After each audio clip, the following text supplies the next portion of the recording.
ये सारे असुर परास्त तो हो गए, किंतु अभी मेरी चिंता टली नहीं है।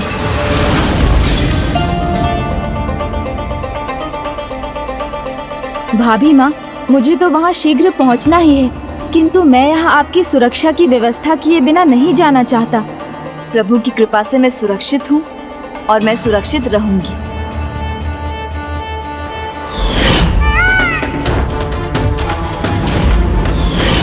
भ्राता के मयूर जी का पंख।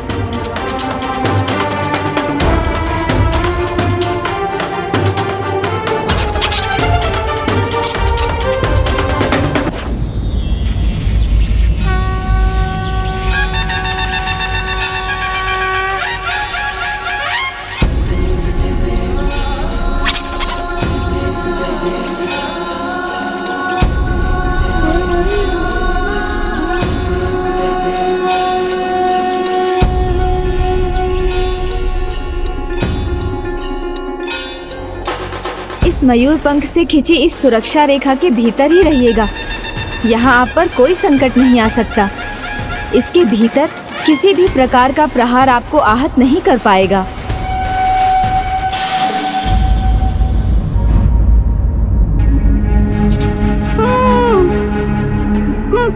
क्या हुआ भाभी माँ?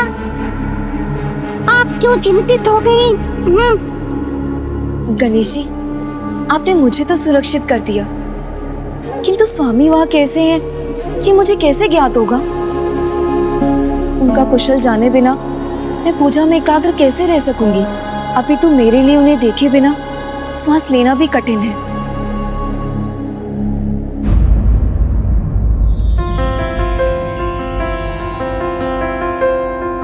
ये लीजिए, ये मयूर पंख भ्राता ने आपके लिए ही छोड़ा था।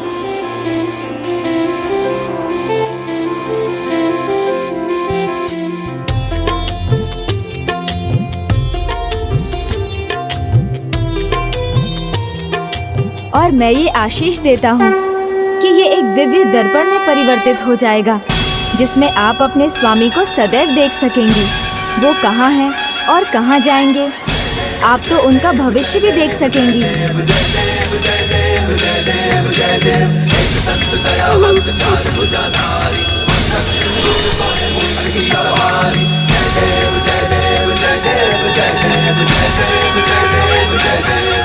अब मुझे आज्ञा दीजिए भाभी माँ।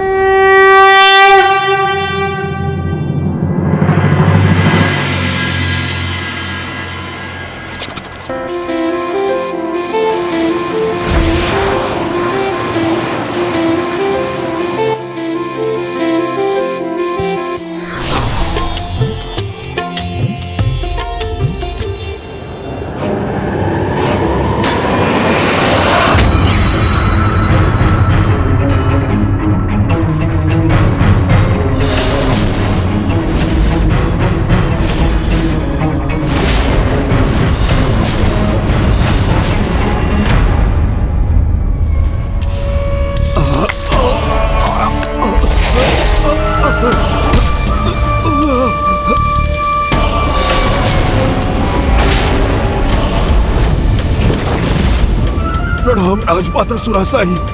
तुम्हें प्रहार हुआ है मुझ पर। ये किसने किया तुम्हारे साथ? माता सुरासाई, हमें क्षमा कीजिए, हम उसे नहीं ला पाए। कौन? किसे नहीं ला पाए? वो अत्यंत महत्वपूर्ण है। हमने उसे पकड़ लिया था, किंतु गणेश उसकी रक्षा के लिए पहुंच गए।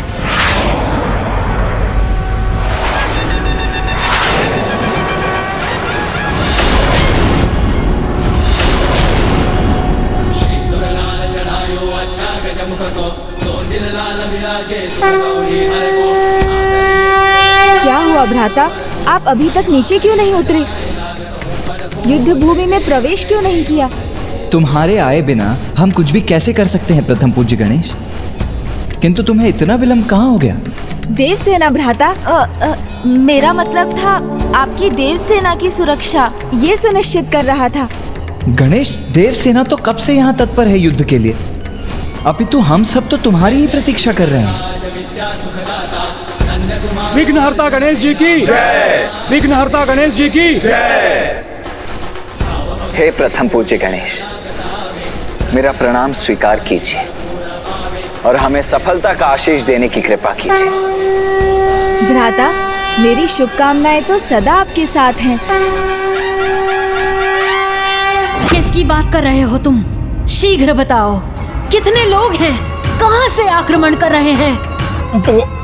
वो कार्तिकेय की सेना उसे अकेला छोड़ महेंद्रपुरी की ओर निकल पड़ी है।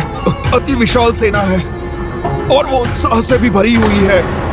राजमाता, आपके शत्रु कार्तिकेय का आगमन हो रहा है। स्वामी कार्तिकेय आ नहीं रहे हैं, वो तो अत्यंत निकट है।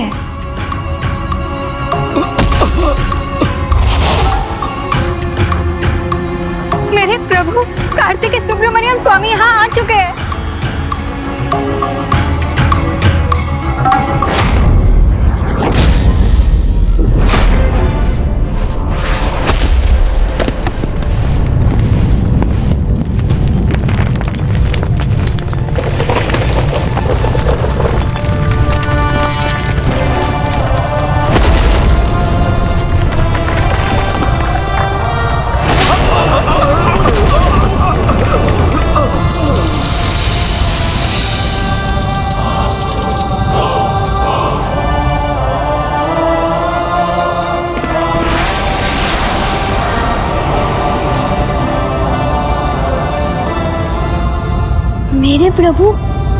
मेरे प्रभु यहाँ आ गए।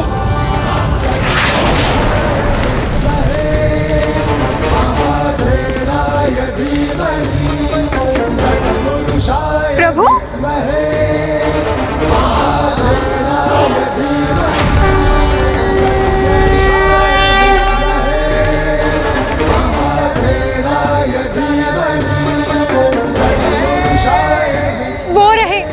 वो रहे मेरे प्रभु कार्तिकेय सुब्रमण्यम स्वामी।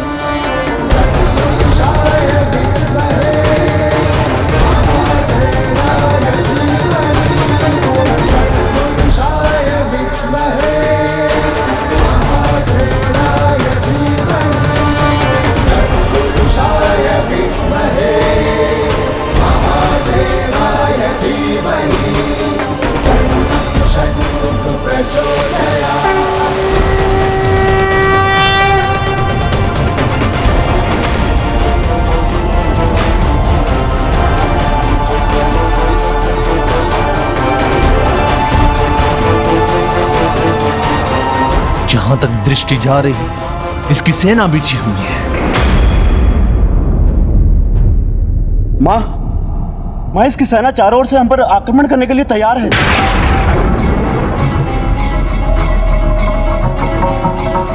शाल अति उत्साहित है, चारों ओर। उचित है मैं भी तो देखूं कैसा है ये कार्तिकेय और उसकी विशाल सेना।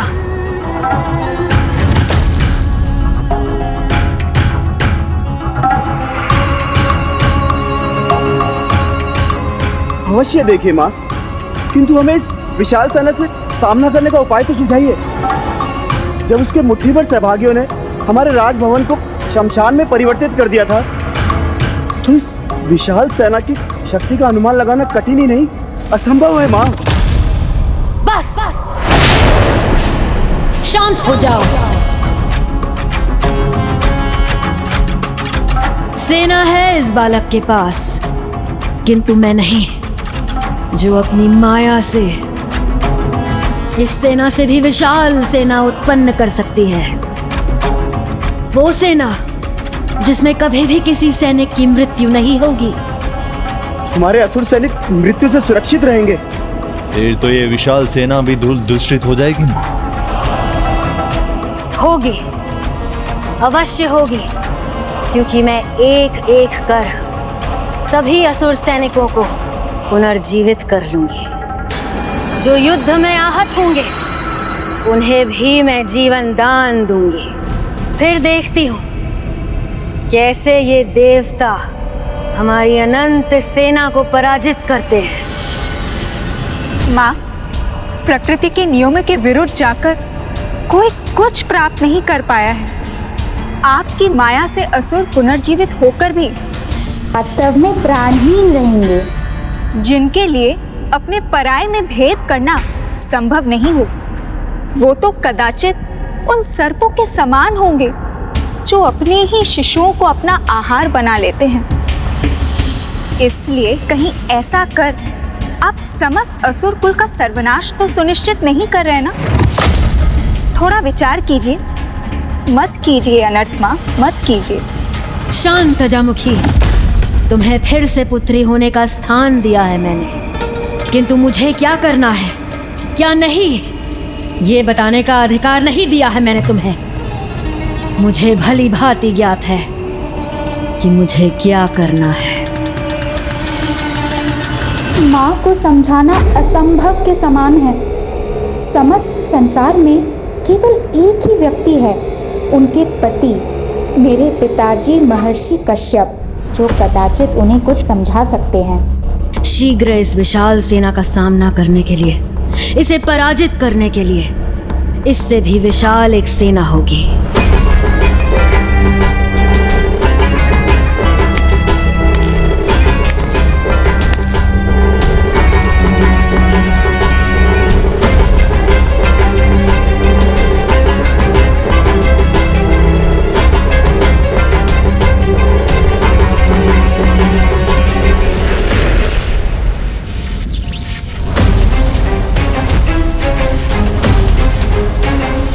रुको सुरासाई, रुको सुरासाई, रुको सुरासाई, रुको सुरासाई, रुको सुरासाई।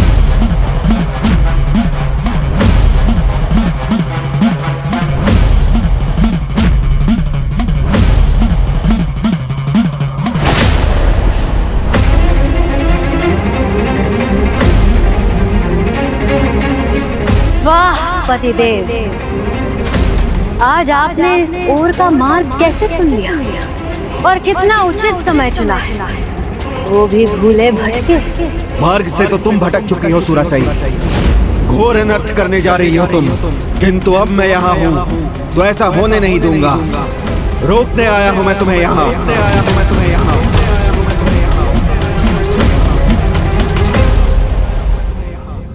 प्रकृति के नियमों के विरुद्ध चलने का अर्थ है स्वयं के विरुद्ध चलना, क्योंकि प्रकृति कुछ नहीं भूलती। मृतक को माया से पुनर्जीवित करना पाप नहीं, महापाप है, और मैं तुम्हें अपने विरुद्ध स्वयं तुम्हें ये पाप नहीं करने दूंगा। बस, बस।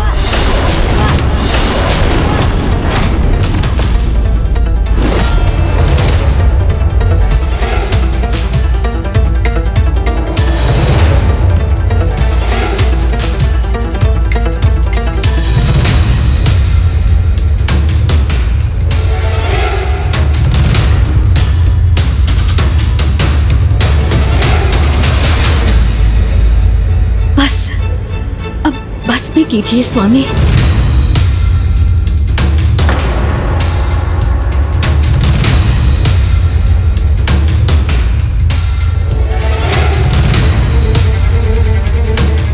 यहाँ आए हैं तो अपना क्रोध त्याग दीजिए। सुनूंगी, मैं आपकी प्रत्येक बात सुनूंगी, आपकी आज्ञा का पालन करूंगी, क्योंकि पहले आपकी आज्ञा का पालन ना करने की बहुत बड़ी भूल की थी मैंने, किंतु अब वो भूल कदापि नहीं करूंगी।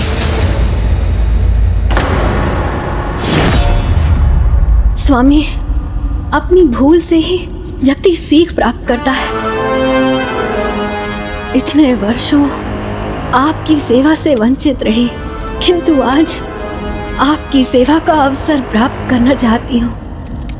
आपसे विनती है, मुझे मेरी भूल सुधारने का एक अवसर दीजिए।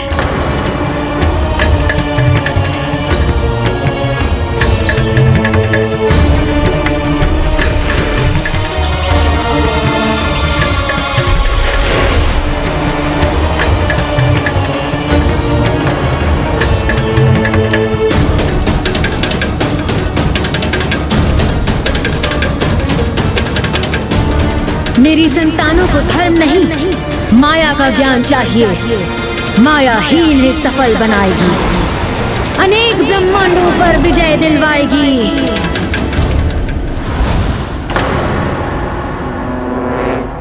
कैसे विश्वास करूं इसका? किंतु यदि कोई भूल सुधारने का प्रयास करे तो उसे एक अवसर देना तो हर किसी का धर्म है। पिताजी प्रणाम। पिताजी, आज आप प्रथम बार महेंद्रपुरी आए हैं, तो सभी शंकाओं को त्याग कर मां का अनुरोध स्वीकार करने की कृपा कीजिए। हमें आपका उचित स्वागत करने की अनुमति दीजिए।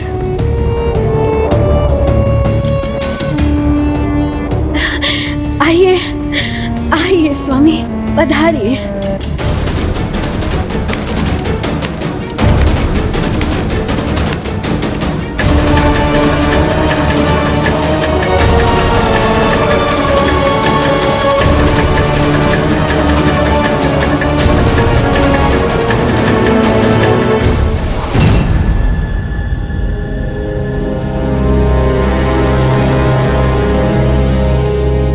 विचित्र बात है, बंद द्वार की ओर मुख कर किसके सम्मान में हाथ जोड़े खड़े हैं हमारे शत्रु।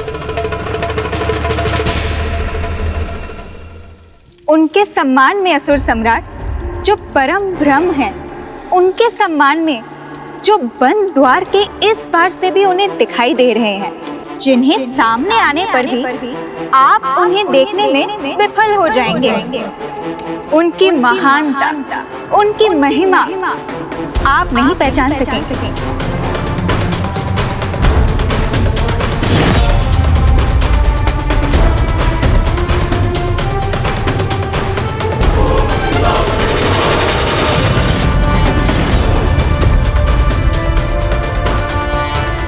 अब जब सुब्रमण्यम स्वामी के दिव्य दर्शन प्राप्त हो ही गए हैं, तो क्या आपके मन में भी वही विचार उठ रहा है विश्वकर्मा जी जो मेरे मन में है? हाँ धर्मराज, यही विचार कि स्वयं विघ्नहर्ता श्री गणेश जी और स्वामी कार्तिकेय के दूत वीर बाहु यहाँ आकर सभी बंदी बने देवताओं को मुक्त करा कर ले गए।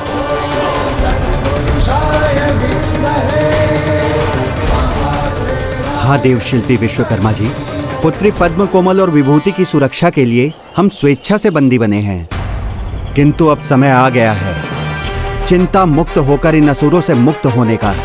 प्रभु के आगमन ने हमारा मनोबल बढ़ा दिया है। प्रभु कृपा से हमारी पुत्रियों की रक्षा स्वतः हो जाएगी। इसीलिए हमें स्वामी कार्तिकेय का साथ देने के लिए यहाँ से जाना होगा। आप उचित कह रहे हैं विश्वकर्मा जी, क्योंकि अब तो धर्मराज होने का दायित्व भी निभाना होगा मुझे, क्योंकि यहाँ अधर्मियों के विनाश के समय उनकी आत्माओं को लेने यमदूतों को नियुक्त करना होगा। बहुत उच्चारण कर लिया इन दुष्ट असुरों के नामों का। अब हम परम ब्रह्म के नाम का जाप करेंगे। जय विघ्नहर्ता गणेश, जय सुब्रमण्यम कार्तिकेय स्वामी, जय विघ्नहर्ता गणेश, जय सुब्रमण्यम कार्तिकेय स्वामी।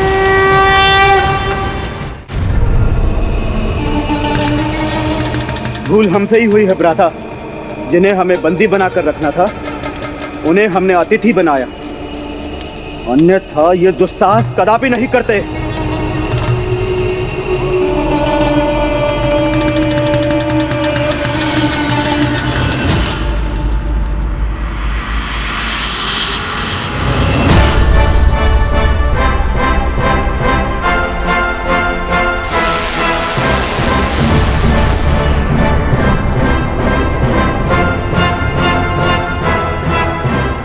देवसेना, इन असुरों को लगता है कि वो भीरू होते जो धर्म पथ पर चलते, उनमें युद्ध करने का साहस नहीं होता। इसीलिए हमें देखकर ये अधर्मी आज अत्यंत आश्चर्यचकित लगे, किंतु फिर हमें ये धर्म युद्ध के पूर्ण नियमों का पालन करते हुए लड़ना होगा। आज सूर्यास्त से नहीं, अभी तो कल प्रातः सूर्योदय के साथ ये युद्ध आरंभ होगा। देव सेनापति सुब्रमण्यम कार्तिकेय स्वामी की जय। देव सेनापति सुब्रमण्यम कार्तिकेय स्वामी की जय। प्रभु, अधर्मी असुर नियमों का पालन नहीं करते, वो सूर्योदय की प्रतीक्षा कहाँ करने वाले हैं? प्रणाम सुब्रमण्यम कार्तिकेय स्वामी। प्रणाम विघ्नहर्ता गणेश जी। प्रणाम।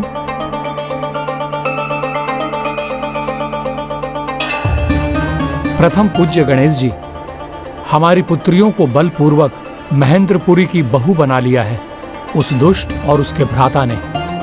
पुत्रियां सुरक्षित रहें, इसलिए अपनी इच्छा के विरुद्ध हम भी वहां रहने के लिए विवश थे। हे देव सेनापति स्वामी कार्तिकेय, अब जब आप यहाँ हैं तो हमें विश्वास है जो भी होगा उचित ही होगा। इसीलिए अब परिणामों की चिंता किए बिना हम धर्म का साथ देने के लिए आपके सामने प्रस्तुत हैं प्रभु, और युद्ध के अंत तक अडिग रहकर आपके साथ ही रहेंगे। मुझे विश्वास है प्रभु, इस धर्म युद्ध में पाप की पराजय अवश्य होगी और पुण्य अवश्य विजयी होगा। इसमें समय लगेगा प्रभु, इसलिए मुझे देवसेना के विश्राम एवं अधर्मी असुरों द्वारा रात्रि काल में आक्रमण से सुरक्षा हेतु एक नवीन भव्य दुर्ग का निर्माण करने की अनुमति दें। विवश होकर मुझे उन असुरों के लिए एक राजभवन का निर्माण करना पड़ा। यह उसका प्रायश्चित ही होगा प्रभु। प्रभु सुब्रमण्यम स्वामी कार्तिकेय की जय। प्रभु सुब्रमण्यम स्वामी कार्तिकेय की जय। प्रभु सुब्रमण्यम स्वामी कार्तिकेय की जय। कीट समान देवता जो मेरे सामने हाथ जोड़ के खड़े थे, अब उसके आगमन से इतने उत्साहित हो गए, कदाचित मुझे ही वहां जाकर इन सब का वध करना चाहिए। फिर ना ये रहेगे ना ये इनका उस्ता, ना ही मुझे उस बालक कार्तिकेय की जय जयकार सुनना सहन करना पड़ेगा। ज्येष्ठ के आक्रमण का अर्थ है युद्ध का आरंभ। क्या कोई उपाय नहीं है उसे रोकने का?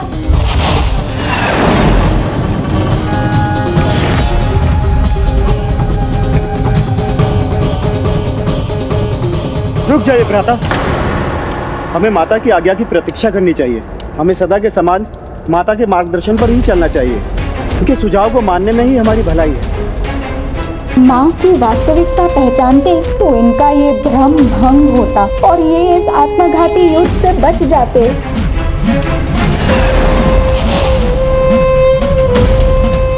मां के आदेश की प्रतीक्षा करूंगा मैं, और यदि एक बार उन्होंने युद्ध की अनुमति दे दी तो इन सभी के प्राण हरूंगा मैं।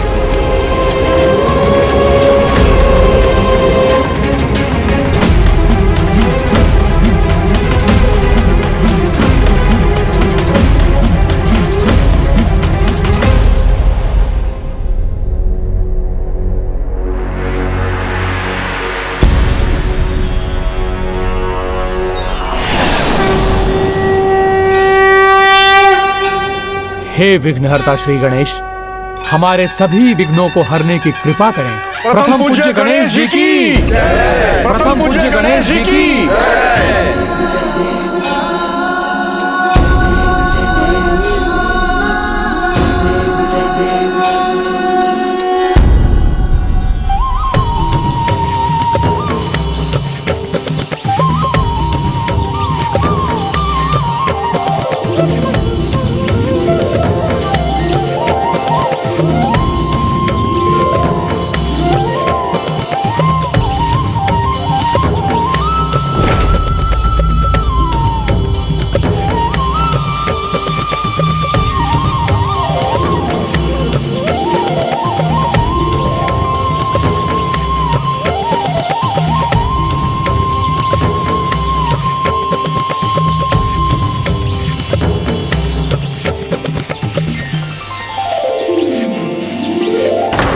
अपनी सेना के लिए दुर्ग का निर्माण कर रहे हैं तुच्छ देवता। इसकी सूचना शीघ्र माता तक पहुंचनी चाहिए।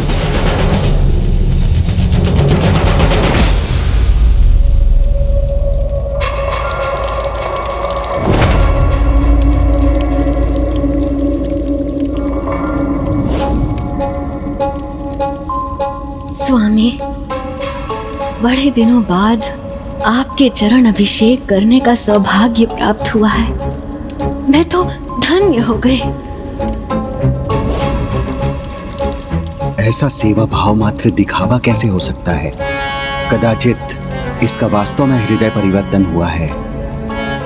स्वामी, आपके चरण पहुंचने का सुख पाकर तो मैं और भी अधिक आनंदित हूँ।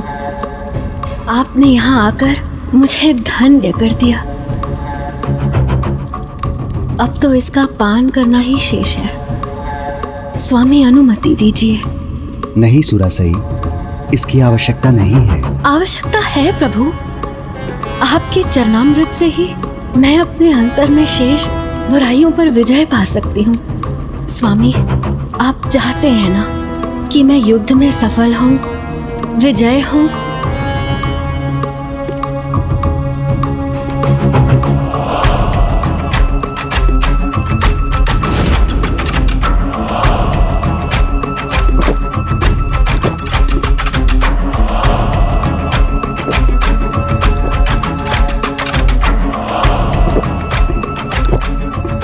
इतना सेवा भाव, ऐसा परिवर्तन, आश्चर्य।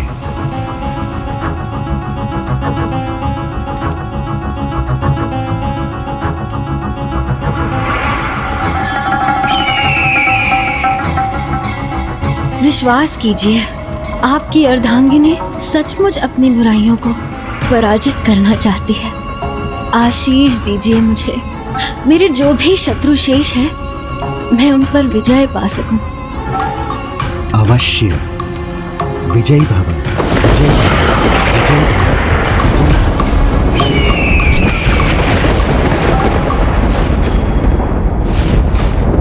पिताजी ने ये कैसा आशीर्वाद दे दिया माँ को। विजयी भव, विजयी भव, विजयी भव, विजयी भव, विजयी भव, विजयी भव।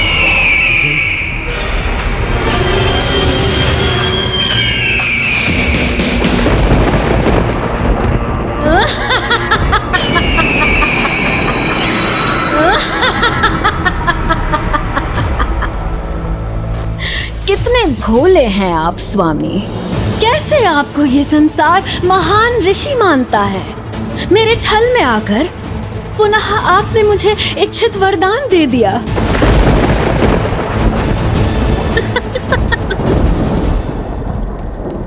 तो ये सब मेरी आओ भगत, मेरी सेवा, मेरी चरणामृत का पान करना, ये सब ढोंग था तुम्हारा? ढोंग नहीं पतिदेव, ये तो माया की माया है। देखिए, ये जल अभी भी यही है।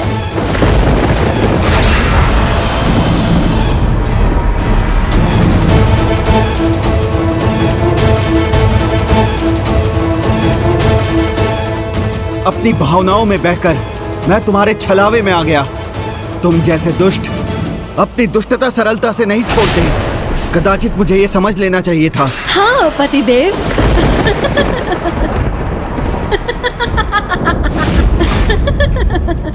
आपको अवश्य समझ लेना चाहिए था पतिदेव। जिसने आज तक आपकी नहीं सुनी, वो अब क्या सुनेगी। सुरासई जो चाहती है वो पाकर रहती है।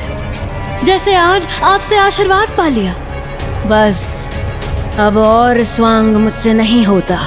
मेरे किसी भी कार्य में हस्तक्षेप मत करना, ये चेतावनी है मेरी।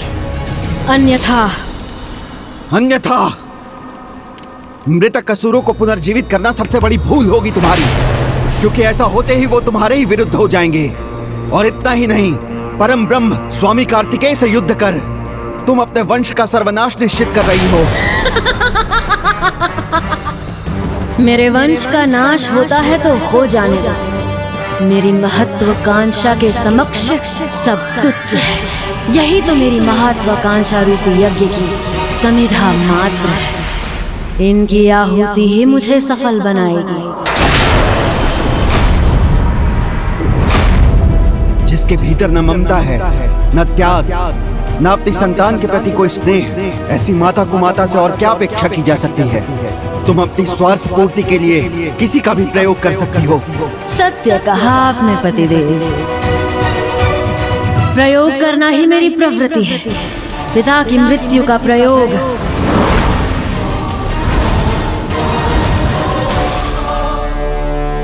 आपका भी तो प्रयोग किया, महान पुत्रों की प्राप्ति के लिए।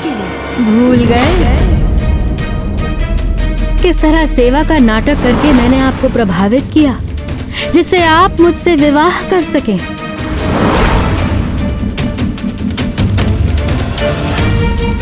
अब समय है उन्हीं पुत्रों के प्रयोग का।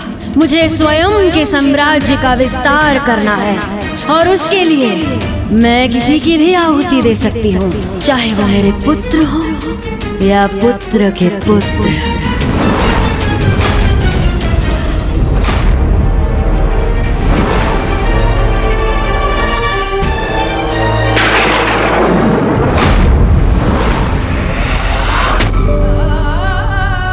मुझे स्वयं के साम्राज्य का विस्तार करना है और उसके लिए मैं किसी की भी आहुति दे सकती हूँ, चाहे वो मेरे पुत्र हो या पुत्र के पुत्र। तो ये है माँ की वास्तविकता।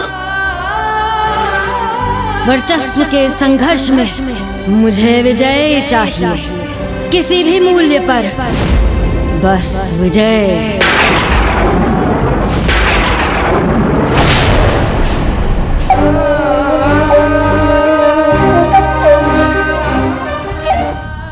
जिनके द्वारा गजमुखन का अंत हुआ, जिनके समक्ष आज तक कोई असुर टिक न सका, उन्हीं स्वामी कार्तिकेय पर विजय प्राप्त करने का स्वप्न देख रही हो तुम? हाँ, देख रही हूँ। स्वप्न जो पूर्ण होगा, क्योंकि स्वयं आपने, महर्षि कश्यप ने, जिनके आशीर्वाद का मान तो त्रिदेव भी रखते हैं, उन्होंने विजय का आशीर्वाद दिया है मुझे। तो मेरी विजय तो निश्चित है। मेरे इस महान विजय की साक्षी बनना चाहते हैं तो यही रहिए। मैं आपको पूरे सम्मान के साथ यहाँ रखूंगी, अन्यथा द्वार खुला है। मैंने जिस विजय के लिए तुम्हें विजयी भव का आशीर्वाद दिया है, उसमें तुम्हें विजय अवश्य प्राप्त हो, यही मेरी कामना है।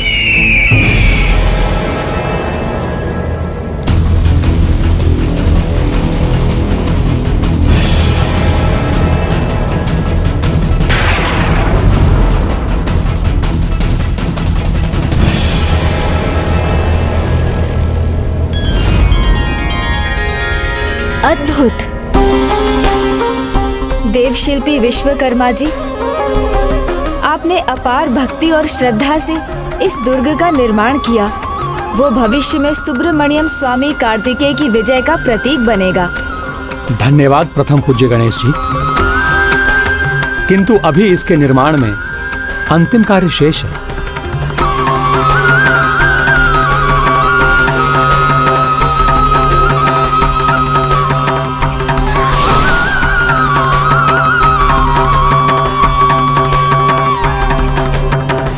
अद्भुत।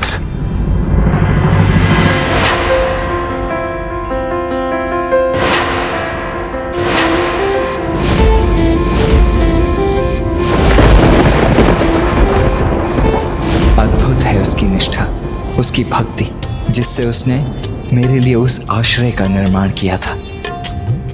प्रभु, आपकी विजय के लिए मेरे ये विजय व्रत का प्रथम दिन सफलतापूर्वक संपन्न हो गया। मेरा ये व्रत इसी प्रकार श्रद्धा और संयम के साथ चलता रहे जब तक आप युद्ध से विजयी होकर लौट कर नहीं आते। मैं तो तुम्हें धन्यवाद भी नहीं कह पाया, किंतु युद्ध के बाद मैं तुम्हें अवश्य उचित सम्मान देकर तुम्हारे प्रति अपना आभार प्रकट करूंगा। स्वामी, मैं आपकी अर्धांगिनी होने के योग्य हूँ या नहीं, ये तो मुझे ज्ञात नहीं, किंतु आपके दर्शन करने के सौभाग्य के योग्य तो हूँ।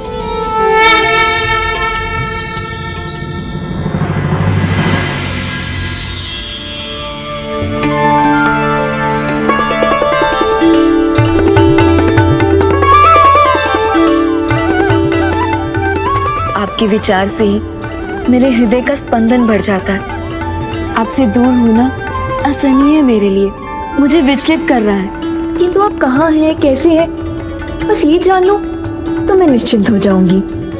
मुझे अपने दर्शन करने की अनुमति दीजिए प्रभु।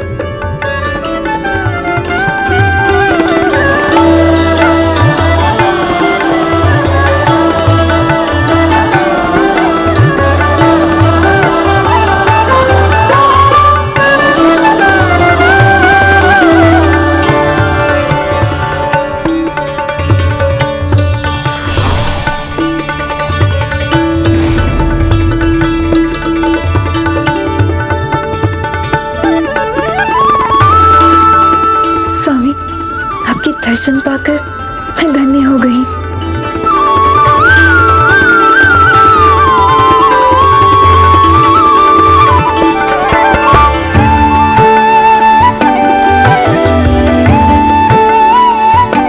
सुंदर है ना भ्राता? हाँ, अत्यंत सुंदर है वो कौन भ्राता?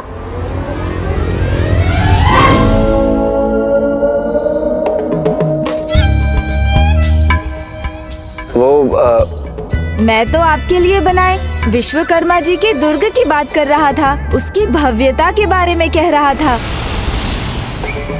हाँ, तो मैं भी उसी के विषय में बात कर रहा था गणेश। तुम्हें क्या लगा? देखो, जितना भव्य है उतना ही सुंदर है वो दुर्ग। वीरबाहु। जी प्रभु। देवराज, क्या विचार है आपका? है ना अत्यंत सुंदर वो दुर्ग? हाँ हाँ देव सेनापति, आप उचित कह रहे हैं। अपना मनोभाव मुझसे छिपा रहे हैं भ्राता, किंतु मुझे ज्ञात है आप उसकी भव्यता की नहीं, भाभी माँ की बात कर रहे थे। देव शिल्पी विश्वकर्मा जी, आपके द्वारा इस दुर्ग का निर्माण सत्य में अत्यंत सराहनीय है। हमारी संपूर्ण सेना को इस दुर्ग में आश्रय अवश्य मिल जाएगा, किंतु हमें शत्रु के शस्त्र अस्त्र, उनकी दुर्ग रचना और उनकी शक्ति का ज्ञान होना भी अत्यंत आवश्यक है।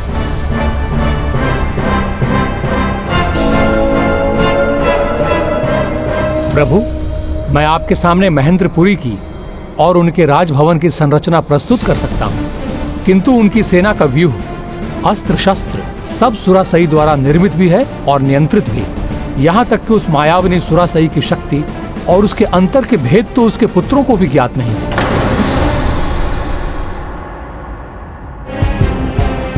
अब समय है उन्हीं पुत्रों के प्रयोग का। मुझे स्वयं के साम्राज्य का विस्तार करना है और उसके लिए मैं किसी की भी आहुति दे सकती हूँ, चाहे वो मेरे पुत्र हो या पुत्र के पुत्र। माँ के लिए पुत्र नहीं, मात्र उनकी विजय की सामग्री हैं हम, उनकी महत्वाकांक्षा के साधन है बस।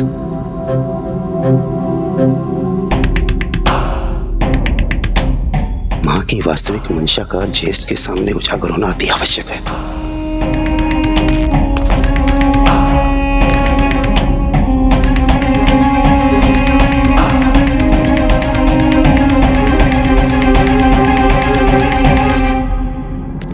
बहन विभूति, ये पिताजी ने क्या कर दिया? माता सुरासाई को ज्ञात हुआ तो वो मुझे भस्म ही कर देगी। आप ही नहीं बहन पद्म कोमल, हमें भी उनकी क्रोधाग्नि में जलना होगा, क्योंकि वो ये तनिक भी विचार नहीं करेंगी कि आप उनके ज्येष्ठ पुत्र की पत्नी हैं और हम छोटे पुत्र की। वो तो हमें केवल द्रोही देवताओं की पुत्रियां ही मानेंगी। असुर सम्राट सब कुछ सहन कर सकता है, किंतु विश्वासघात नहीं। अब माँ की कोप से तुम्हें बचा सकूं या नहीं, किंतु तुम्हारे पिता को दंड अवश्य दूंगा मैं।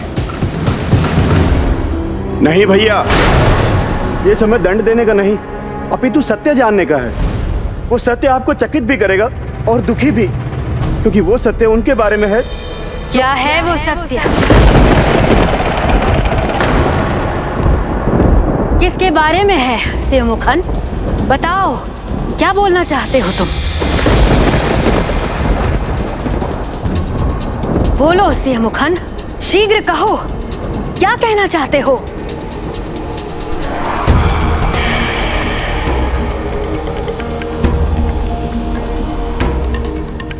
भ्राता, आप तो वीर पराक्रमी सिन्हा मुख है ना, तो जो सत्य है वो कह दीजिए, दे दीजिए महत्वपूर्ण सूचना ज्येष्ठ को।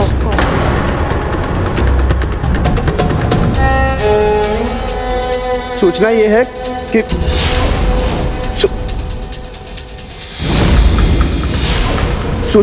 सूचना ये है कि शत्रु सेना द्वार पर है और देवशिल्पी विश्वकर्मा भी शत्रु सेना के साथ है और वो उनके लिए दुर्ग का निर्माण भी कर रहे हैं। हमें आक्रमण करना चाहिए।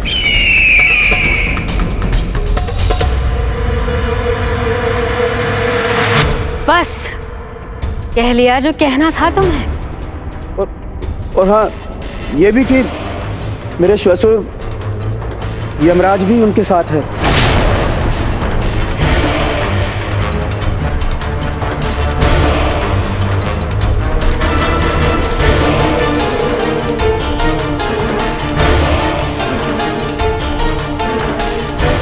कोई और सूचना है जो तुम मुझे देना चाहते हो?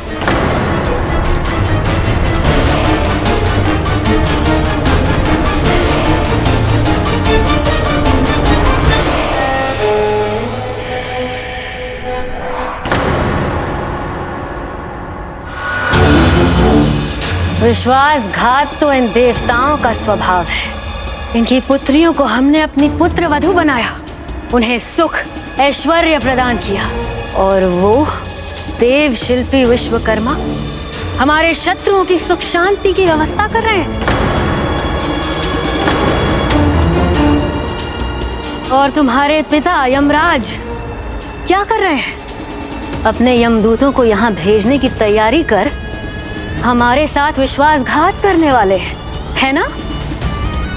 तुम्हारे पिताओं के व्यवहार से जितना कष्ट हमें हुआ है, इस कष्ट का प्रतिशोध तो कष्ट ही होगा, और अब मैं वो कष्ट तुम दोनों को दूंगी।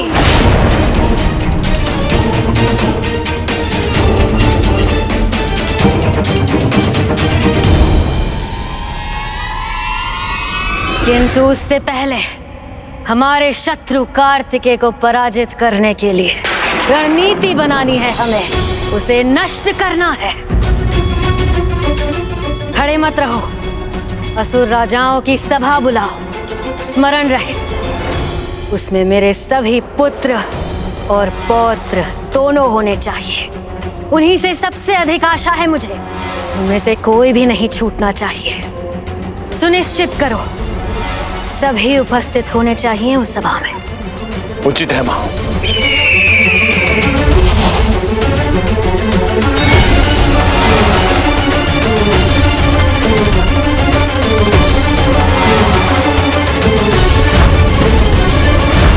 मैं अपने पुत्र सुदमुखम को पहले ही खो चुकी हूँ। हम किसी और को नहीं खोना चाहती, किंतु इनका वश है तो ये सभी का बलिदान दे देगी। किंतु इतना सरल सत्य भ्राता को कैसे दिखाई नहीं दे रहा?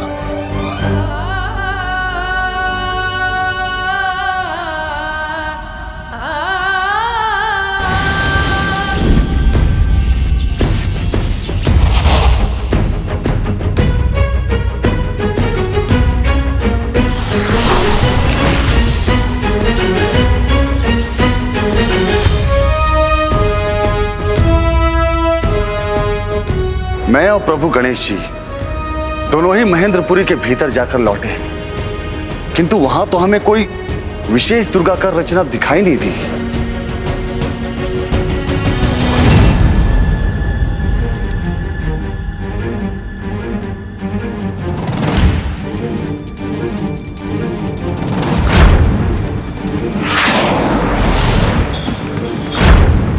जो केवल माया को ही अपना अस्त्र और कवच दोनों मानते हैं, वो ऐसे किसी दुर्ग का निर्माण नहीं करते, किंतु उनका यही मिथ्या आत्मविश्वास ही उनका सबसे बड़ा शत्रु बनेगा। उचित कहा तुमने अनुज गणेश। उन्हें यह भी विश्वास अवश्य होगा कि वो अपनी माया का प्रयोग करके कभी भी और कहीं भी सफलता प्राप्त कर सकते हैं, इसीलिए वो अपनी नगरी के भीतर तो नहीं रहेंगे, अपितु वो बाहर निकलकर हम पर आक्रमण अवश्य करेंगे। इस समय भी वो अवश्य किसी योद्धा को यहां भेजने का ही विचार कर रहे होंगे।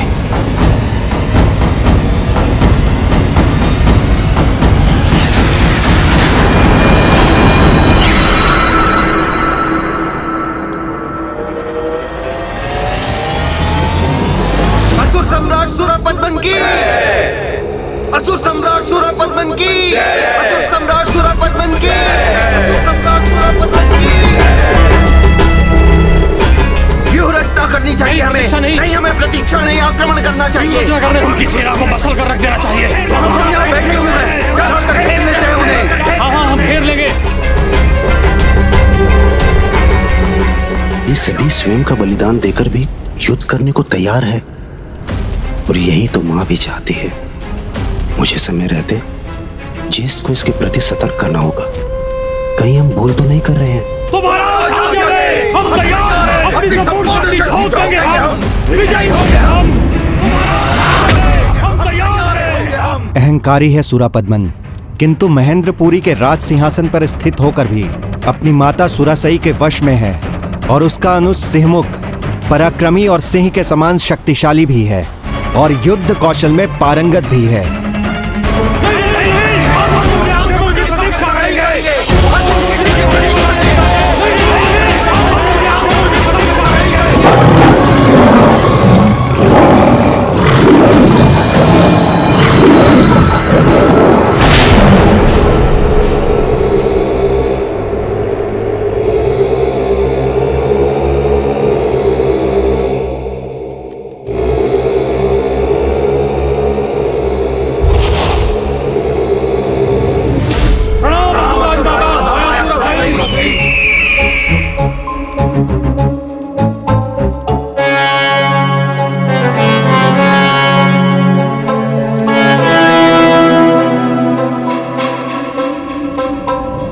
अधर्मियों और पापियों के अनुसार उनका अहंकार ही उनका सबसे बड़ा आभूषण होता है और अहंकार में डूबा हुआ व्यक्ति अपने समक्ष सभी को तुच्छ मानता है। इसीलिए वो अहंकारी अधर्मी असुर सम्राट युद्ध के प्रथम दिवस पर स्वयं तो रणभूमि में कदापि नहीं उतरेगा और न ही अपने उस अनुज को भेजेगा। तो फिर ऐसा कौन है जिसे वो भेज सकता है?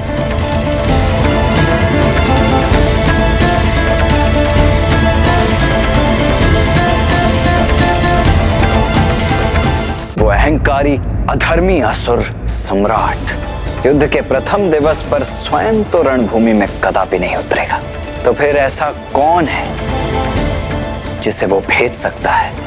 उन असुर भ्राताओं के अनेक पुत्र हैं, उनमें से कोई भी युद्ध के लिए आ सकता है प्रभु। गजमुखन का पुत्र अग्निमुख भी हो सकता है, जो श्रेष्ठ योद्धा भी है और आपसे प्रतिशोध के लिए लालायत भी है, क्योंकि आपने उसके पिता का वध किया था।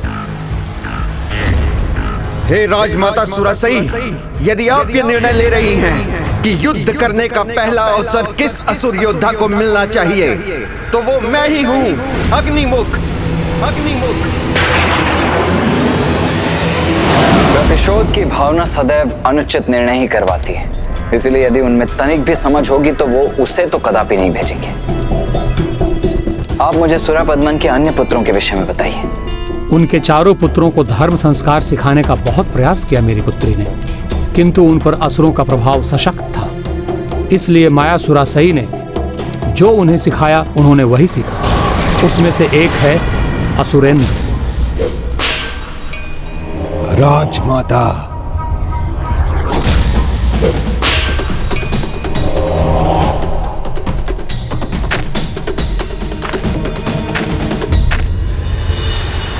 वाह, अद्भुत! ये तो अति उत्तम है।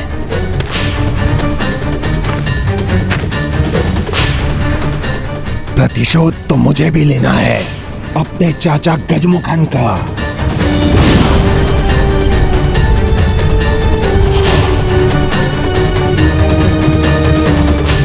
मेरे बल के आगे कोई नहीं बचेगा, ना ही उसका सेना नायक, ना ही उसकी सेना। मेरे क्रोध की अग्नि में सब जलकर भस्म हो जाएंगे।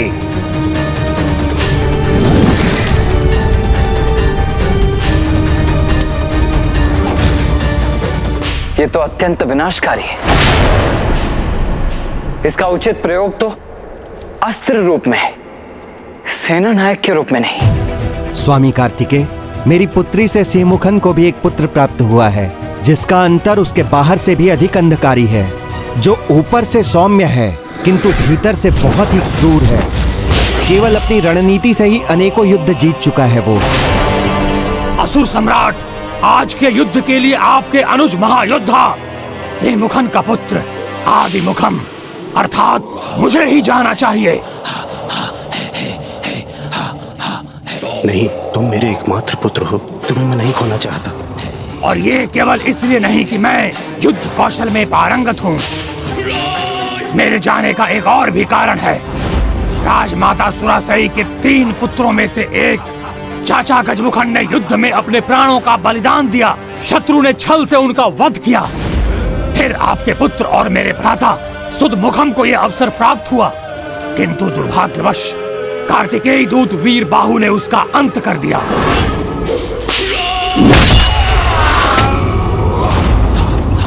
तब राजमाता के तीसरे पुत्र मेरे पिता से मुखन को यह दायित्व निभाना चाहिए, इसलिए इनकी ओर से मैं जाने का इच्छुक हूँ। और विश्वास रखिए, मारूंगा या मार कर मरूंगा, मेरे लिए बीच का कोई मार्ग नहीं है।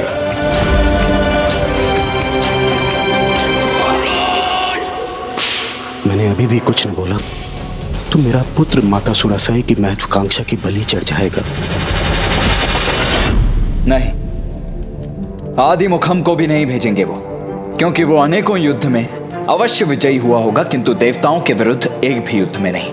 और वो अवश्य ही किसी ऐसे योद्धा का चुनाव करेंगे जिसका देवताओं के विरुद्ध कोई अनुभव रहा हो। अब चाहे वो किसी का भी चुनाव क्यों ना करें, वो किसी को भी क्यों ना भेज दें, हमें अपनी युद्ध की रणनीति स्पष्ट कर लेनी चाहिए।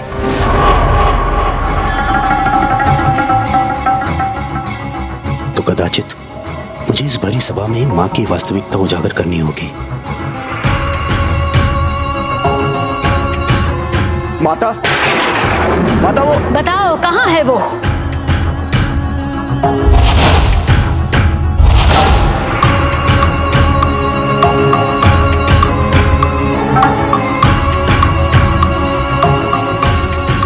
मेरा आदेश ध्यान से नहीं सुना था तुमने? मैंने अपने सभी पुत्रों को बुलाने के लिए कहा था, तो भानुगोपन क्यों नहीं है यहाँ? कहाँ है वो? कहाँ है वो? कहाँ है वो? कहाँ है वो?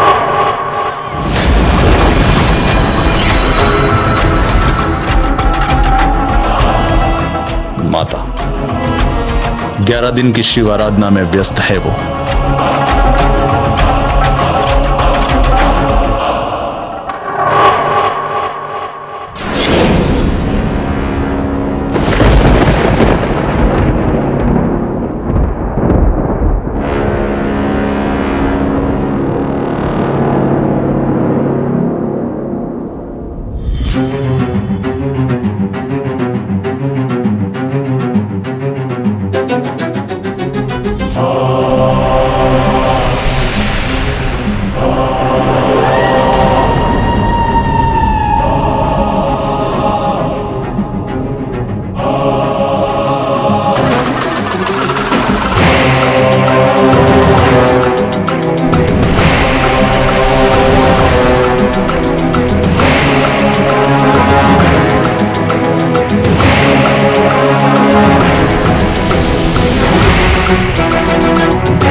शिवाय, ओम नमः शिवाय, ओम नमः शिवाय।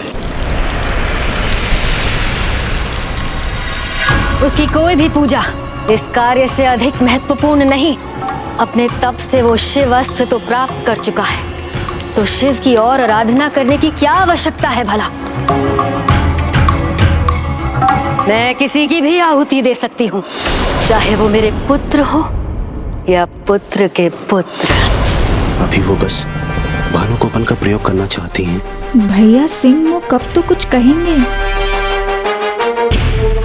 बुलाओ भानुगोपन को, वो जाएगा। इस युद्ध को आरंभ करने से पहले ही अंत कर देगा।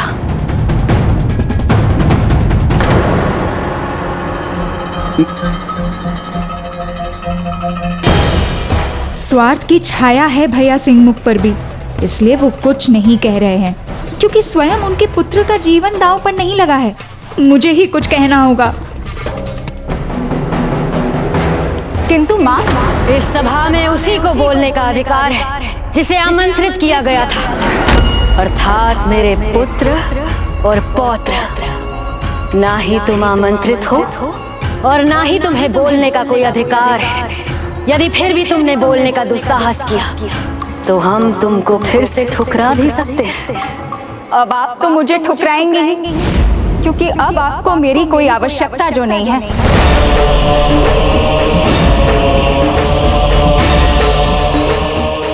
आपकी महत्वाकांक्षा के यज्ञ में मात्र समिधा है हम। यही तो मेरी महत्वाकांक्षा रूपी यज्ञ की समिधा मात्र है। इनकी आहुति ही मुझे सफल बनाएगी। आपकी स्वार्थ पूर्ति के मात्र वो साधन जिनका आप कभी भी बलिदान दे सकती है।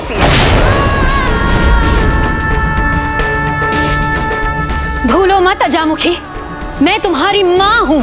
माँ तो है, पर आपके भीतर माँ की ममता नहीं है। माँ तो वो होती है जो अपने संतान के सुख के लिए स्वयं को न्यौछावर कर देती है, ना कि अपनी ही संतान को हवन कुंड में आहुति बनाकर डाल देती है। बस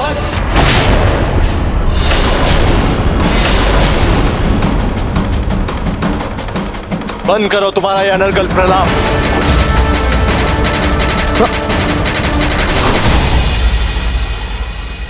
माँ के विरुद्ध एक शब्द और बोला तो मुझसे बुरा और कोई नहीं होगा।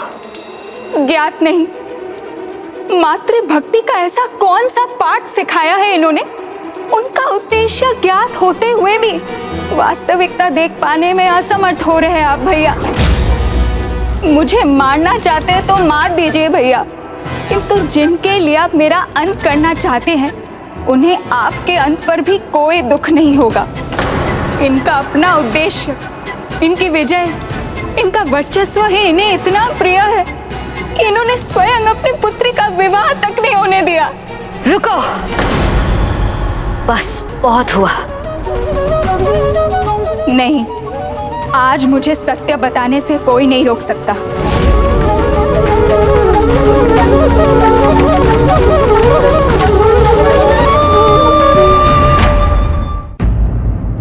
मैं महेंद्रपुरी के महानतम सेनापति युद्धासुर से प्रेम करती थी, और जब मैंने ये माँ को बताया तो उन्होंने उसे और उसके संपूर्ण परिवार को यहाँ बुलाने को कहा, जिससे हमारे विवाह की बात कर सके। और मुझे भी उन पर उतना ही विश्वास था जितना आप सबको है, किंतु उन्होंने मेरे साथ विश्वासघात किया, जिसकी मैं कल्पना भी नहीं कर सकती। आइए।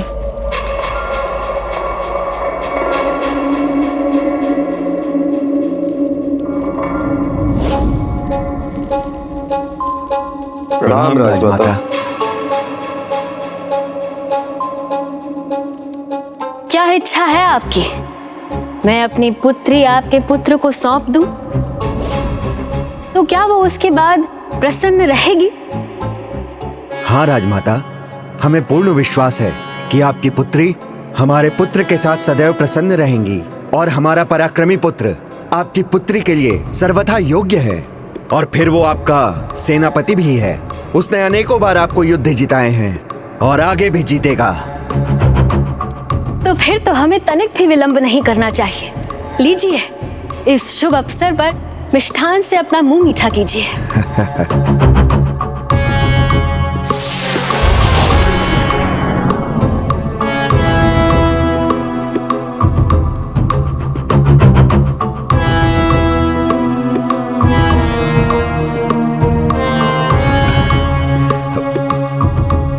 रुको पुत्र,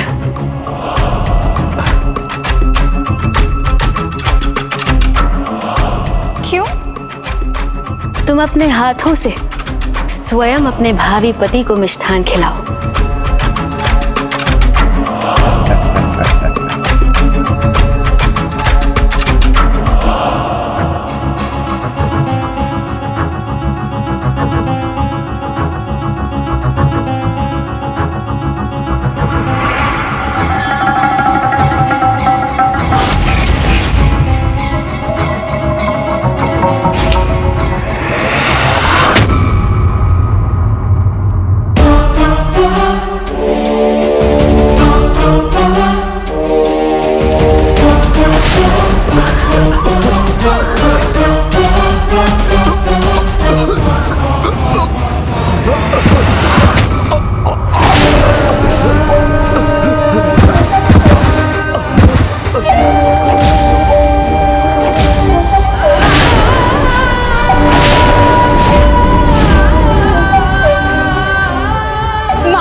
अपराध था या मूर्खता, ये तो तुम्हें ही ज्ञात होगा। किंतु असुर राज परिवार की पुत्री होकर तुम किसी से विवाह कैसे कर सकती हो? किसी को अपना संबंधी बनाकर हमारे अधिकार और ऐश्वर्य को कैसे बांट सकती हो? नहीं, विवाह नहीं करना है तुम्हें। अपितु ऋषि मुनियों को अपने रूप के जाल में उलझाकर उनका तप भंग करना है, ताकि उनका धर्म भ्रष्ट हो जाए और हम असुरों का वर्चस्व बढ़े। इस प्रकार अपनी माँ और अपने कुल की सेवा करनी है तुम्हें। यही है तुम्हारे जीवन का उद्देश्य और यही है नियति।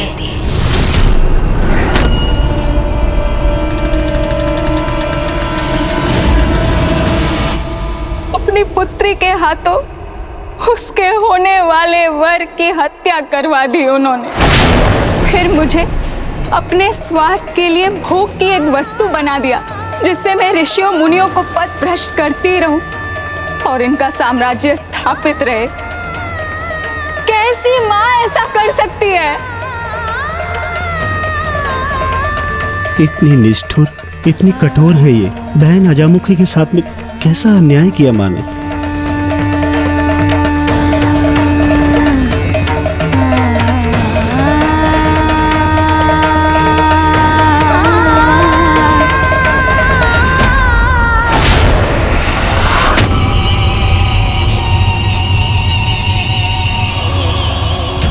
कल तुम्हारा होने वाला पति तुमसे दूर चला गया था। आज एक माँ से उसकी बेटी दूर जा रही है। समय आ गया है सुरासई, तुम्हारे यज्ञ की अग्नि में एक और रिश्ते की आहुति देने का, अजामुखी के अंत का। वाह,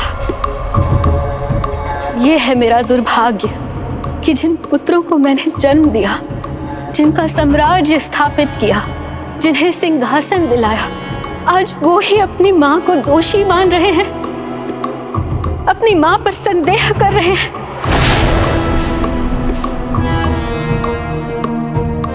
अजमुखी, कैसी पुत्री हो तुम, अपनी माँ को ही दोषी प्रमाणित कर रही हो। हाँ, युद्धासुर की परीक्षा ली थी मैंने, जिसमें वो असफल हुआ।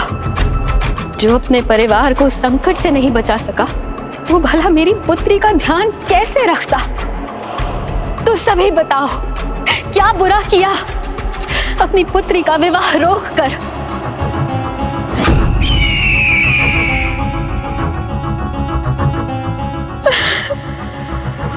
और सेमुख, तुम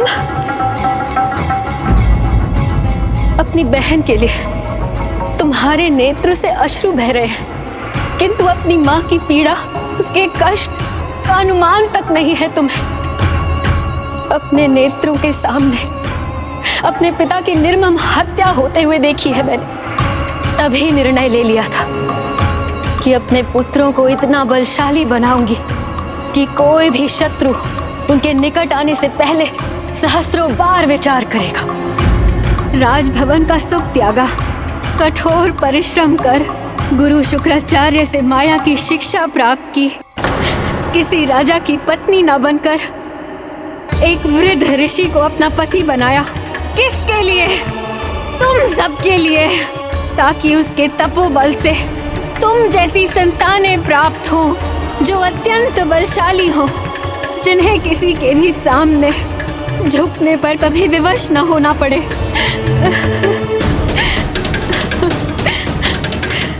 आज भी सभी सुख सुविधाओं को त्याग कर सदैव माया की साधना करती हूं मैं। किसके लिए? तुम सबके लिए। इतना सब करने के बाद भी भरी सभा में मेरे पुत्रों द्वारा उंगली उठाने से पहले मेरी मृत्यु क्यों नहीं हो गई?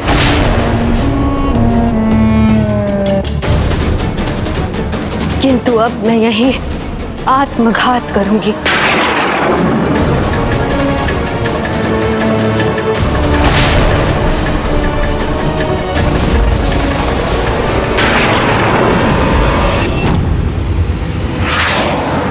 माता,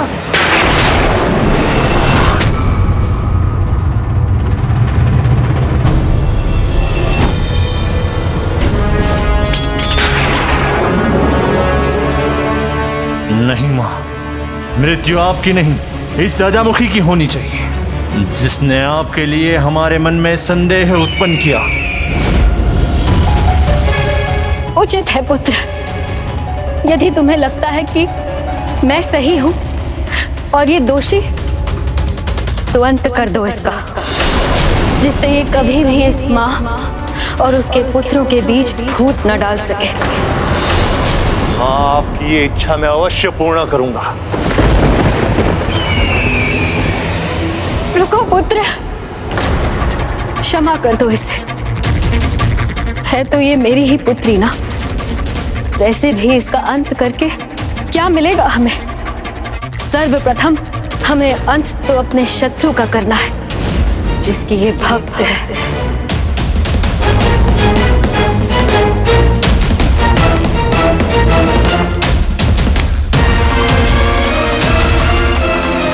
अब किसी के रोके नहीं रुकेगा सुरापद्मन। अब तुम्हारे बचाव का कोई मार्ग नहीं, तुम्हारा अंत अवश्य होगा।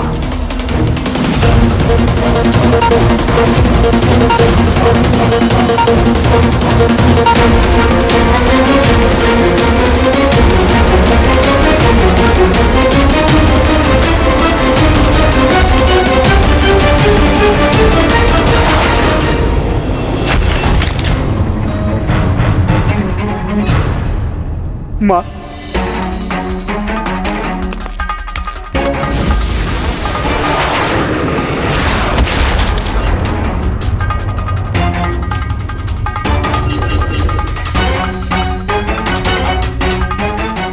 ज्येष्ठ से दूर रहकर ही अपना बचाव कर सकूंगी मैं।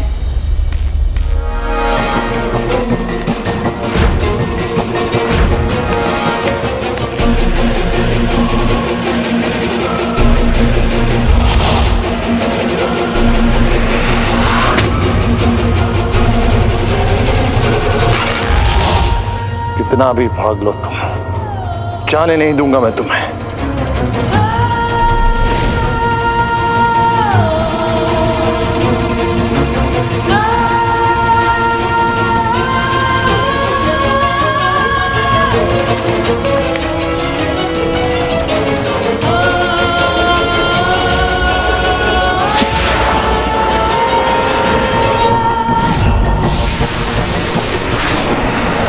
मेरा पुत्र होकर भी अपने हृदय को कठोर नहीं बना पाया, इसीलिए लक्ष्य से चूक गया।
गणेश जी, आप सभी के विघ्न दूर करते हैं, तो मेरा भी दूर करने की कृपा कीजिए।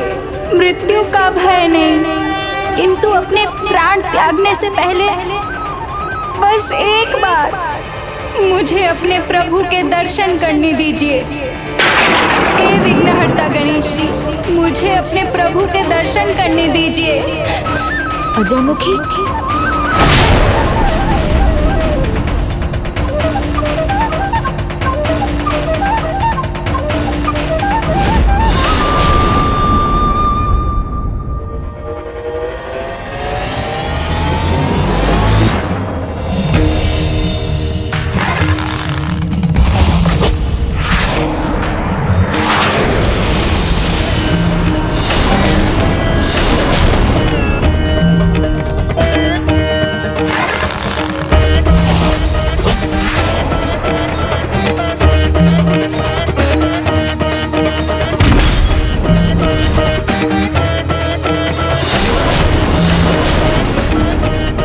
एक साधारण पुत्र ने मेरे बाण को प्रभावित कर दिया।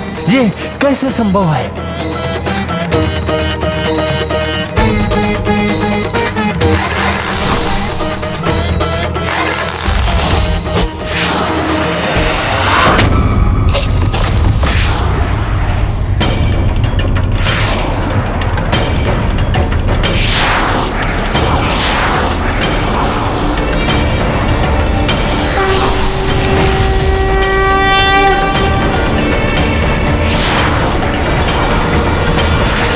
प्रणाम विघ्नहर्ता गणेश जी। कल्याण हो।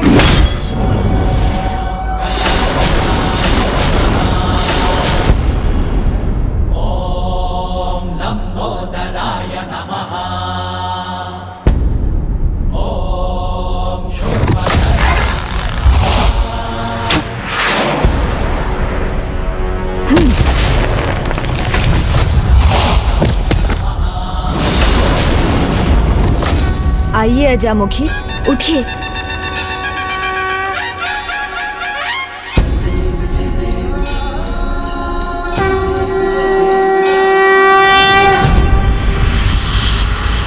और बाण विफल हुए तो क्या, मेरा ये मायावी बाण अवश्य सफल होगा।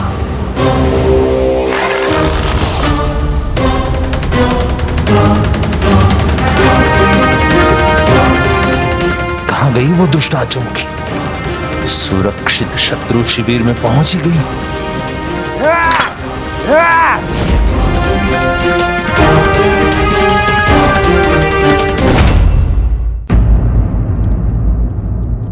हम आपके सभी निर्देशों का पालन करेंगे प्रभु। किंतु हमें अभी भी ये ज्ञात नहीं है कि वो किसे भेजेगा।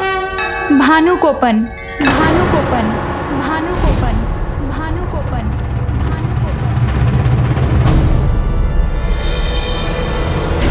भानुकोपन। प्रणाम प्रभु।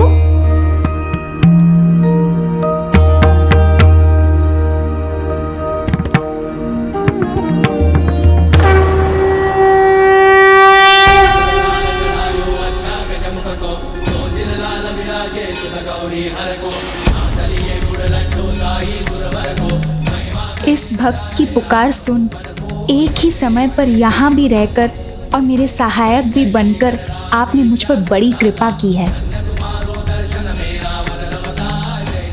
आप ही के कारण मुझे अपने प्रभु के दर्शन का सौभाग्य प्राप्त हुआ, जिसके लिए आपको कोटि कोटि धन्यवाद प्रथम पूज्य गणेश जी।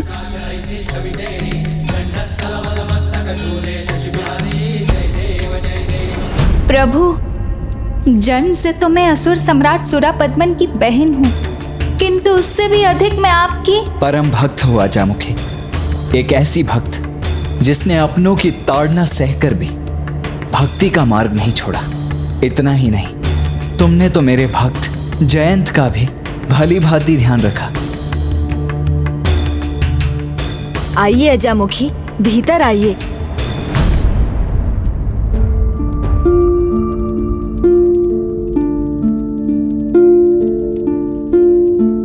प्रभु,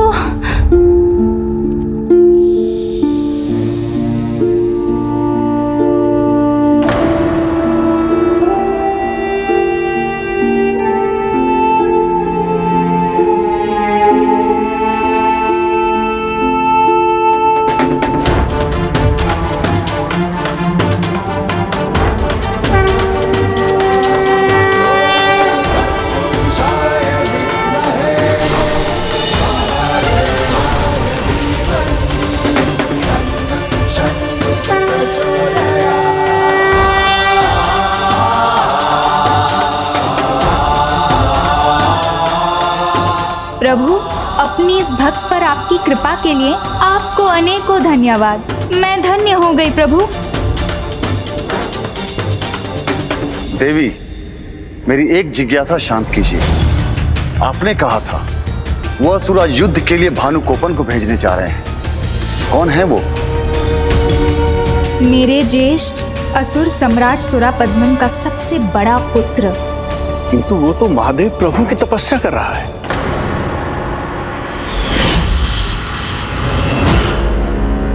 मैंने अपने सभी पुत्रों को यहाँ बुलाने के लिए कहा था, तो फिर भानुकोपन कहाँ है? यहाँ क्यों नहीं है? राजमाता सुरासई के आदेश से महत्वपूर्ण नहीं है किसी की भी पूजा।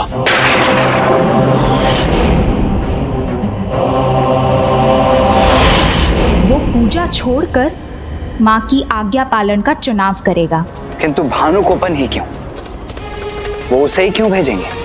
क्योंकि जयंत का हरण कर उसी ने अपने शक्ति और सामर्थ्य को प्रमाणित किया था।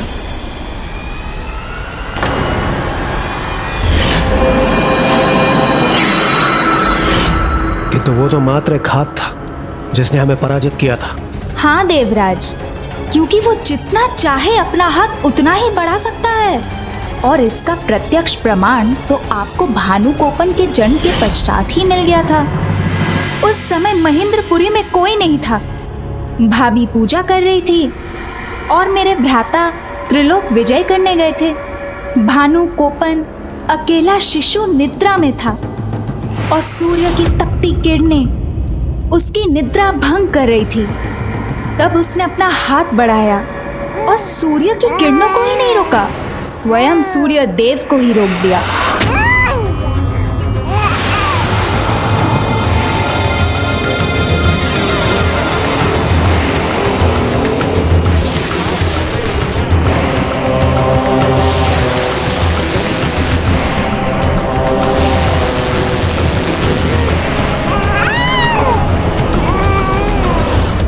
तब उससे सूर्यदेव की रक्षा करने के लिए देवराज इंद्र के साथ स्वयं ब्रह्मदेव को आना पड़ा।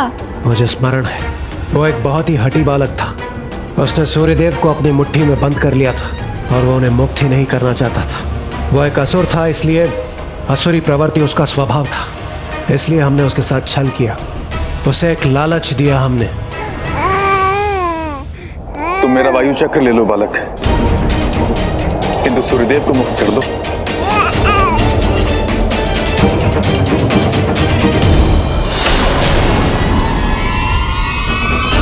मैं तुम्हें अपना शक्तिशाली जल प्रवाह दूंगा, देखो।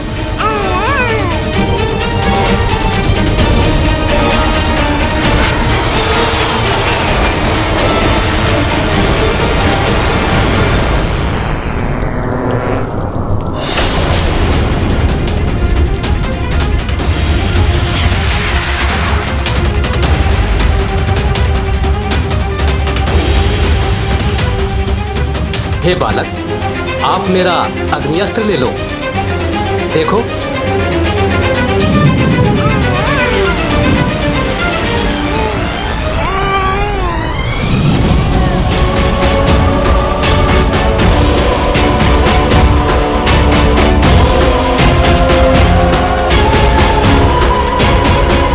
मान जाओ पुत्र, हम आपको अपना वज्र रूपी अस्त्र प्रदान करेंगे। ये देखो।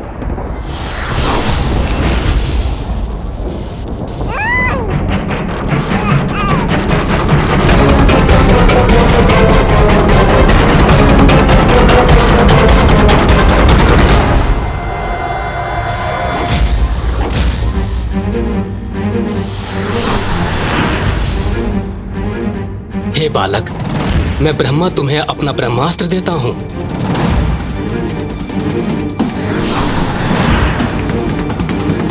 ये लो और सूर्यदेव को मुक्त करो।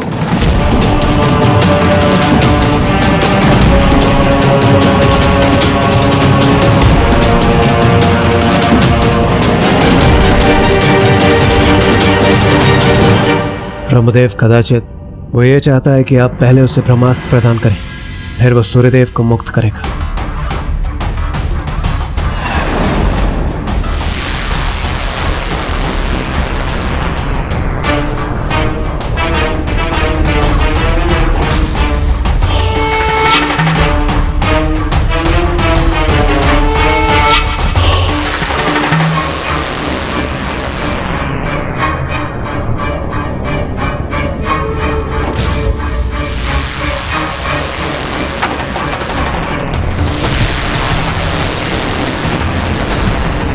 जब वो एक मात्र शिशु था, बोल तक नहीं सकता था, तब भी उसने अपनी अपार शक्ति और बुद्धि का परिचय दिया था।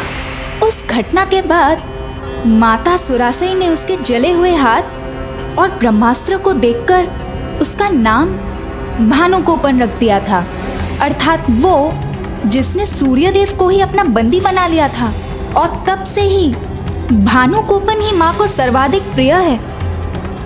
वो अवश्य उसे ही युद्ध के लिए भेजेंगी।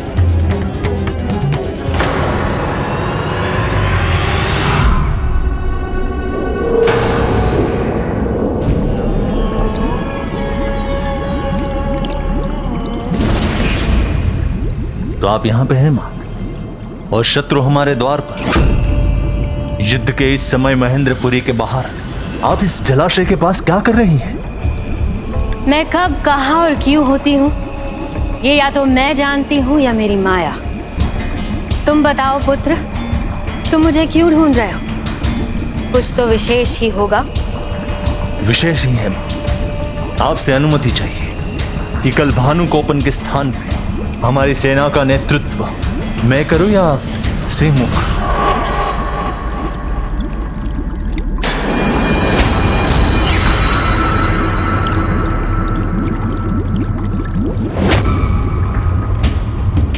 हमारे होते हुए हम किसी कनिष्क को क्यों भेजें? और मां, इससे युद्ध का अंत भी शीघ्र होगा। आपका ये बलशाली पुत्र एक ही प्रहर में उस कार्तिकेय को और उसकी सेना का अंत कर देगा। अंत होगा, अवश्य होगा, किंतु तुम्हारे और भानुकोपन के जाए बिना। पर कैसे मां? सुरापद्मन, बड़े दुख की बात है कि तुम ना अपनी माँ को समझ पाए और ना ही उसकी माया को। अजामुखी ने अब तक देवताओं को बता दिया होगा कि मैं सर्वप्रथम भानुकोपन को भेजने वाली हूँ, और उन्होंने उसका सामना करने की तैयारी भी कर ली होगी। अतः अब मुझे अपनी योजना बदलनी होगी। किंतु अब और प्रश्न नहीं, मैं जो कह रही हूँ उसका पालन करो। इस जलाशय में प्रवेश करो।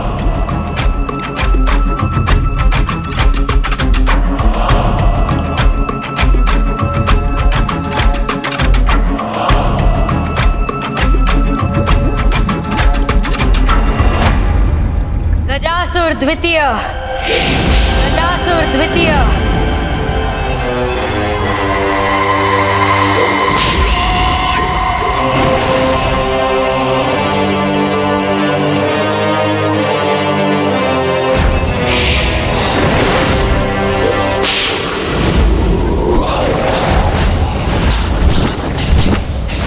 ताप नहीं, श्राप हूं मैं, सबका विनाश हूं मैं।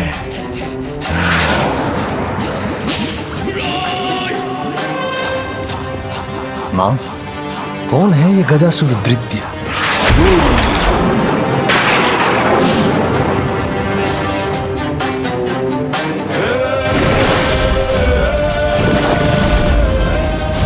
महान असुर गजासुर का पुत्र, जिसके भीतर धरती का रक्त सोख लेने की शक्ति है।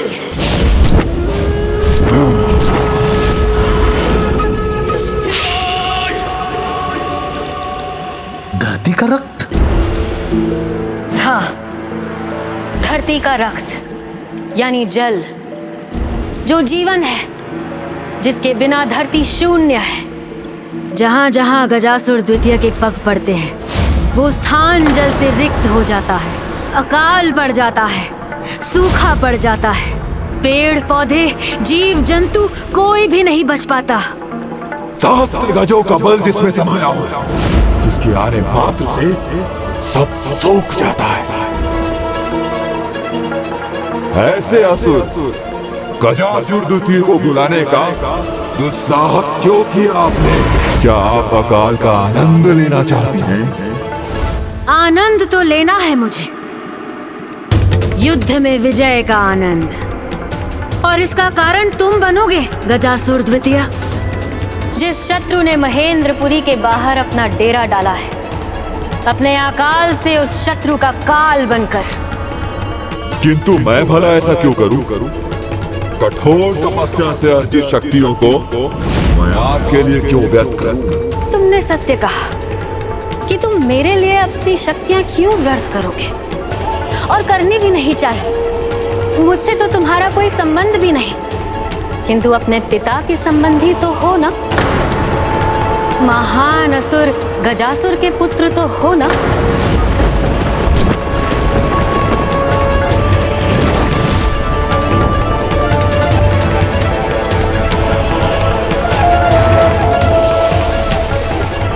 ये जलाशय तो सूखने लगा है। इस गजासुर द्वितीय को शीघ्र मनाना होगा, अन्यथा मेरा दाव हम पर ही उल्टा पड़ जाएगा। क्या तुम अपने पिता के शत्रु से प्रतिशोध लेने का अवसर मिलने पर भी अपनी शक्तियां बचा कर रखोगे? मेरे पिता के शत्रु, उनका प्रतिशोध? क्या क्या क्या अर्थ है आपका? अर्थ ये है कि जिन्होंने तुम्हारे पिता का अनर्थ किया, ये बालक कार्तिकेय, देव सेनापति कार्तिकेय, शिव और पार्वती का पुत्र है। वही शिव जो तुम्हारे पिता के अंत का कारण बने थे।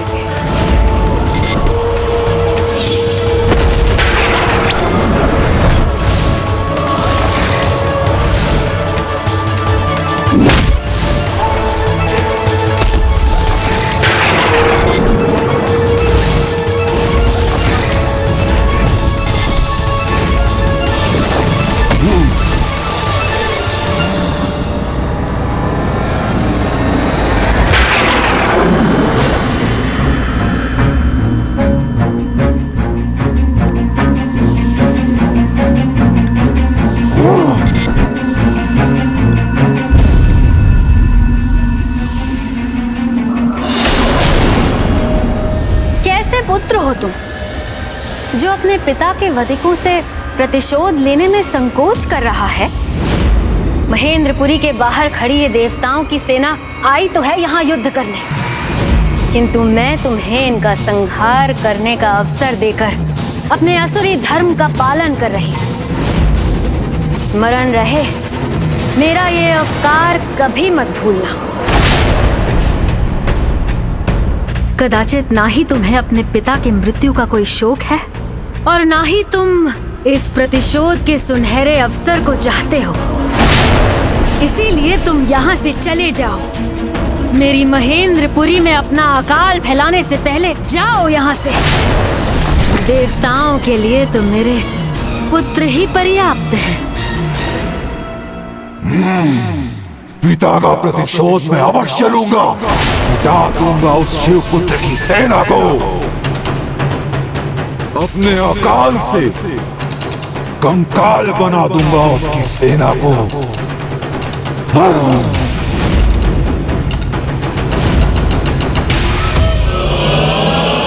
रुको,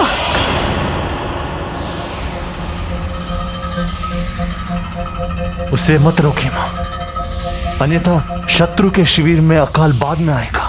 पहले हम ही उससे त्रस्त हो जाएंगे। जाओ, किंतु ये सुनिश्चित करना होगा तुम्हें कि तुम्हारे अकाल का प्रभाव मेरी महेंद्रपुरी पर ना पड़े, बस वहीं तक रहे जहां तक कार्तिकेय की सेना है। और ऐसा करने में असुर गुरु शुक्राचार्य तुम्हारी सहायता करेंगे, जो ऋषि पुलस्त्य के आश्रम के निकट तुम्हारी प्रतीक्षा कर रहे हैं। जाओ।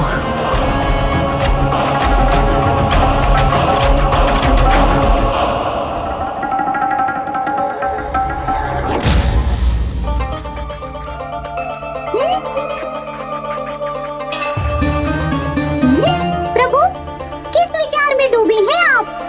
लीजिए, भोजन लाया हूँ। क्या हुआ प्रभु, आप चिंतित हैं? मुझे आभास हो रहा है कि कोई बड़ा कपट जाल रच रही है मायासुरा से। ऐसा जाल जो युद्ध के आरंभ होने के पहले ही उसे विजयी कर दे। कोई बड़ा छल, बड़ा षड्यंत्र कर रही है वो।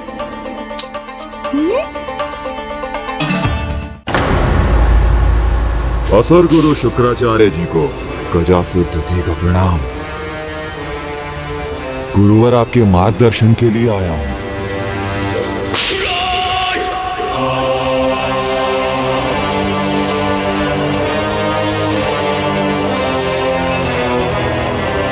आओ निकट आओ गजासुर द्वित्य, चिंता मत करो, तुम्हारी शक्ति मुझे कोई हानि नहीं पहुंचा सकती, और जो शक्ति मैं तुम्हें दूंगा उससे कोई तुम्हें कभी हानि नहीं पहुंचा सकेगा।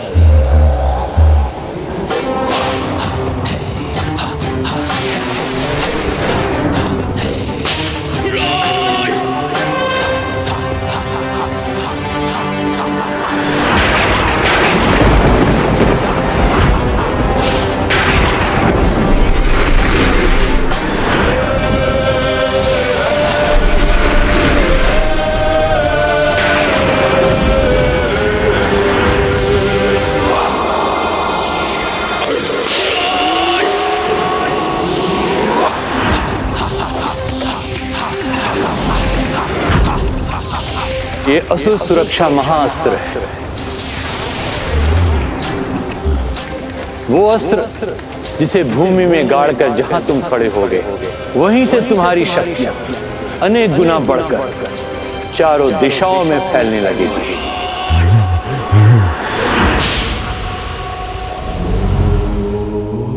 ओम नमः शिवाय, ओम नमः शिवाय।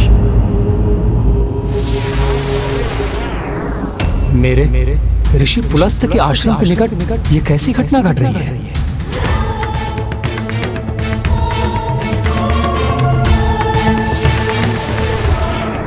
ये कैसा अस्त्र है? असुर गुरु शुक्राचार्य के हाथों में? क्या कह रहे हैं वो? कुछ सुनाई नहीं दे रहा है। इस महाअस्त्र की सहायता से तुम्हारे तप का प्रभाव और भी बढ़ जाएगा। जब तक तुम इसके निकट रहोगे तुम्हारी अकाल शक्तियां तुम्हारे नियंत्रण में रहेंगी। इतना ही नहीं, स्वयं वरुण देव अर्थात जल के देवता भी तुम्हारे आगे विवश हो जाएंगे।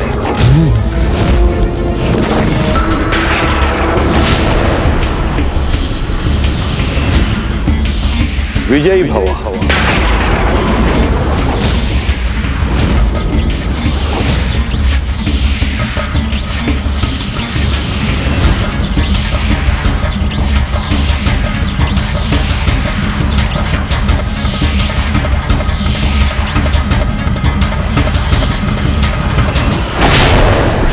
अपनी शक्ति का दुरुपयोग कर कुटिलता से प्राकृतिक संसाधनों का दोहन करने वाले व्यक्ति निश्चित ही किसी बड़ी आपदा को आमंत्रण देते हैं।